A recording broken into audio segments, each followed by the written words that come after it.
குழந்தை கண் முன்னே தந்தை பலியான சோகம். புதுக்கோட்டை மாவட்டம் ஆலங்குடி அருகே உள்ள அரையப்பட்டியைச் சேர்ந்தவர் மெய்யர் மகன் லோகநாதன், 35. இவர் கட்டட வேலை செய்து வருகிறார். இவரது மனைவி சத்யா.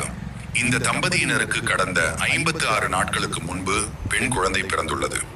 இந்நிலையில் இன்று காலை குழந்தையை தூங்க வைப்பதற்காக லோகநாதன் வீட்டில் இருந்த டேபிள் பேனை போடுவதற்காக விளக்கை சுவிட்ச் போர்டில் சொருகிய போது எதிர்பாராத விதமாக மின்சாரம் தாக்கியது. இதில் தூக்கி வீசப்பட்ட லோகநாதன் சம்பவ இடத்திலேயே பரிதாபமாக உயிரிழந்தார்.